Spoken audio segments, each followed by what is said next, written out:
Hello everyone, West Bengal board of primary এডুকেশনের তরফ থেকে একটি নোটিফিকেশান এসেছে। তোমরা দেখতেই পাচ্ছ, ডেটটা এখানে রয়েছে 15/9/2025, আর তার মেমো নাম্বার এই তো এখানে দেওয়া রয়েছে।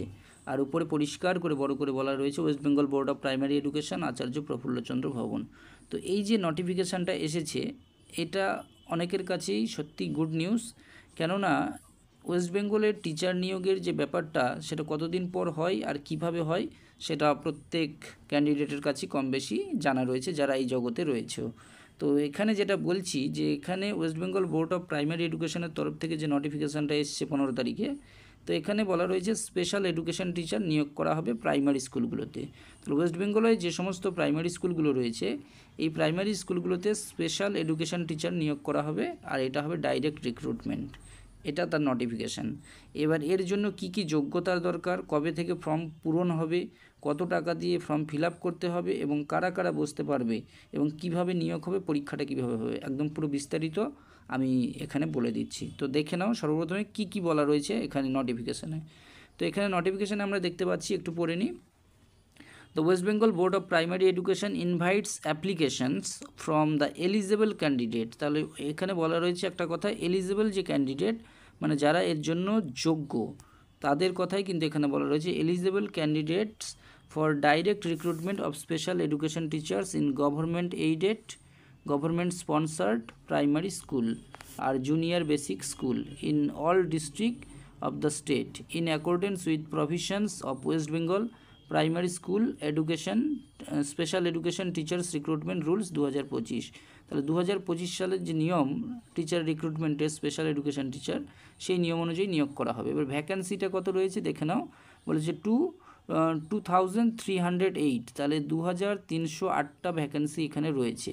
এখানে পরিষ্কার করে বলে দেওয়া আছে 2308টা vacant post of special education teachers sanctioned by the government of West Bengal in the school education department in compliance with the solemn orders of the Honorable Supreme Court of India। যেটা ভারতের যে supreme court রয়েছে, এই supreme কোর্টের দ্বারা এটা past হয়েছে। আর এখানে 2308টাই ভ্যাকেন্সি রয়েছে, এর বেশি কিন্তু নেই। তো 2308 মানে যথেষ্টই ভালো বলা যেতে পারে। যেখানে অন্যান্য টিচার নিয়োগের কোনো নোটিফিকেশন নেই, সেই জায়গায় 2308টা ভ্যাকেন্ট প্লেস মানে যথেষ্ট ভালো। তো এবার আমরা পরবর্তীতে দেখছি, এখানে বলা রয়েছে নেম অফ দ্য পোস্ট, দেখতেই পাচ্ছ প্রত্যেকে। তো পোস্টটার নাম হচ্ছে special education teacher in primary school. তাহলে এটা কিন্তু কোনো হাই স্কুলের জন্য নয়, এটা প্রাইমারি স্কুলের কথা এখানে বলা রয়েছে, special education teacher in primary school. এরপরে রয়েছে স্কেল অফ পে, মানে কত টাকা মাইনে, as per extend rules of government of West Bengal in this regard. তাহলে পশ্চিমবঙ্গ সরকারের যে নিয়ম আছে, সেই নিয়ম অনুযায়ী যতটা হওয়া উচিত ততটাই। এরপরে বলা রয়েছে কোয়ালিফিকেশানস রিক্রুটমেন্ট। তাহলে কোয়ালিফিকেশানটা কী কী দরকার, কী কী প্রয়োজন রয়েছে। The candidate must have a citizen of India. তাহলে ক্যান্ডিডেটকে অবশ্যই ভারতবর্ষের একজন নাগরিক হতে হবে, এটা ফার্স্ট। এবার সেকেন্ড বলা রয়েছে দ্য ক্যান্ডিডেট মাস্ট হ্যাভ, ক্যান্ডিডেটের অবশ্যই থাকতে হবে ডিএলএড। এখানে বলা রয়েছে ডিএড। তাহলে এই যে ডিএডটা অবশ্যই কিন্তু থাকতে হবে, in special education from a RCI approved institute and a valid RCI CRR number. তো এখানে ডিএড থাকতে হবে।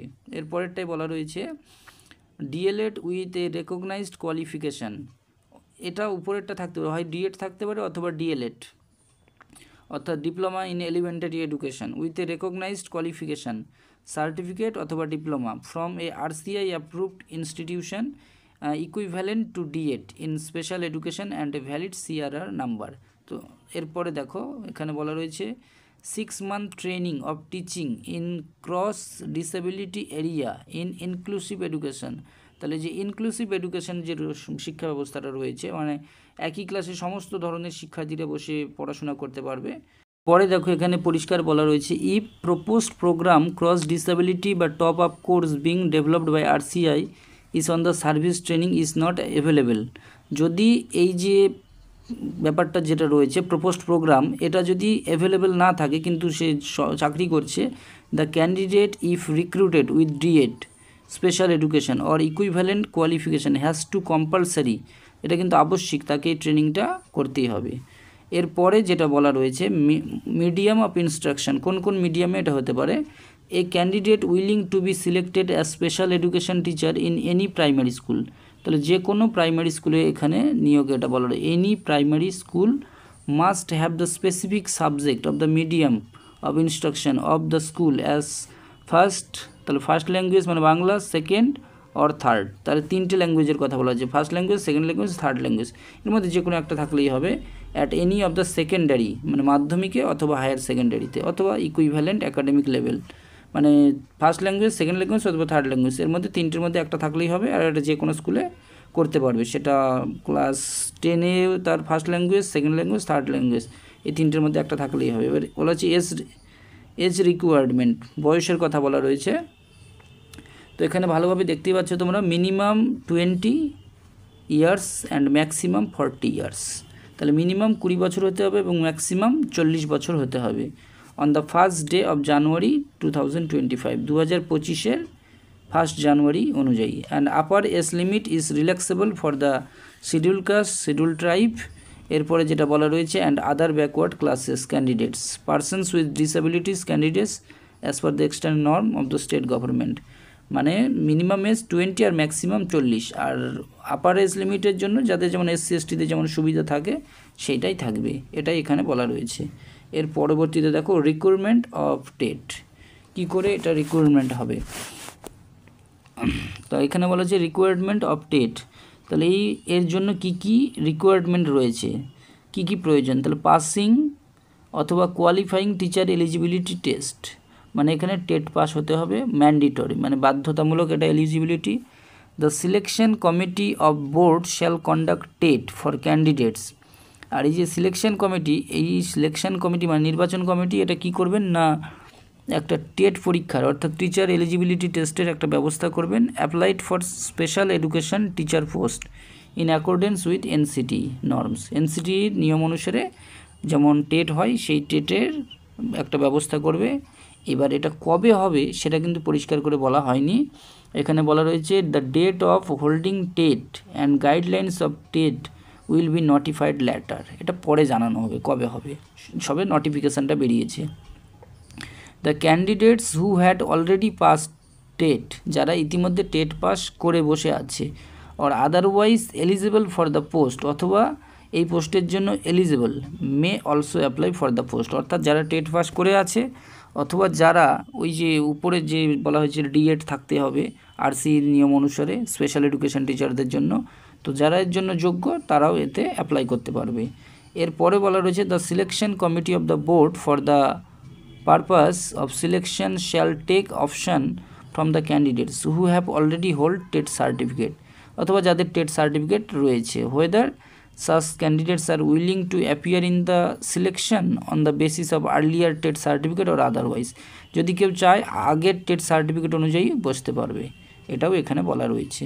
এরপর রয়েছে সিলেকশন প্যারামিটার্স, কিভাবে সিলেকশনটা হবে, দেখো কি কি থাকছে বা কিভাবে হবে। তো selection of special education teachers shall be made on the basis of aggregate marks, মানে মোট নাম্বারের উপরে ভিত্তি করে হবে, in following components out of the maximum marks 100, তাহলে এখানে ম্যাক্সিমাম মার্কের কথা বলা হচ্ছে 100, 100-100-র মধ্যে কী কী থাকছে, ওয়েটেজ ফর টেট, তাহলে এই যে টিচার এলিজিবিলিটি টেস্ট যেটা হবে NCTর নর্ম অনুযায়ী, এখানে থাকছে তোমার 80 মার্ক, 80 মার্ক।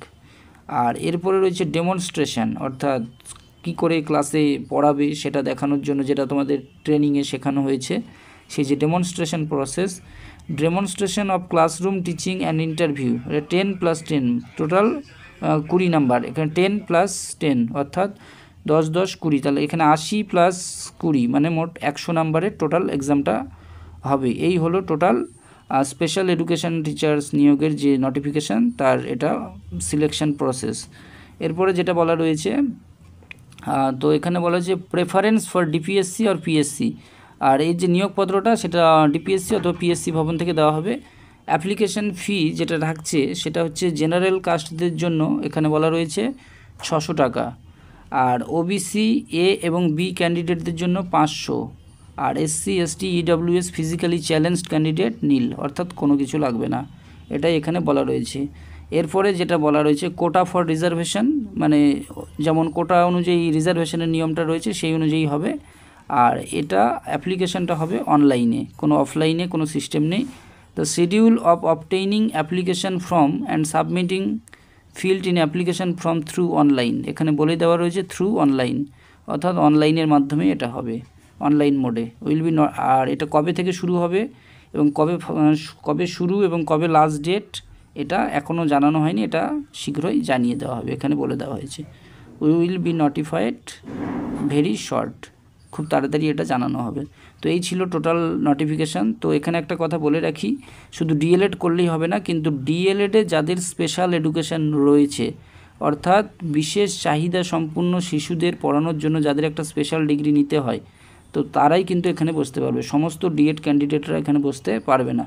যাদের স্পেশাল এডুকেশান রয়েছে, অর্থাৎ বিশেষ চাহিদা সম্পন্ন শিশুদের পড়ানোর জন্য যারা যোগ্য বা যাদের ওই স্পেশাল এডুকেশানের ডিএলএডটা রয়েছে তারাই কিন্তু বসতে পারবে, সব ডিএলএড নয়। তো এই কথাটা মাথায় রেখে মনে রাখবে এবং সেই অনুযায়ী ফর্ম ফিল আপটা হবে। তো এই ছিল টোটাল নোটিফিকেশান, জানিয়ে দিলাম। আর এই নোটিফিকেশান রিগার্ডিং যদি কোনো রকম প্রশ্ন থাকে কমেন্টে জানাবে, অবশ্যই উত্তর পেয়ে যাবে। Good bye.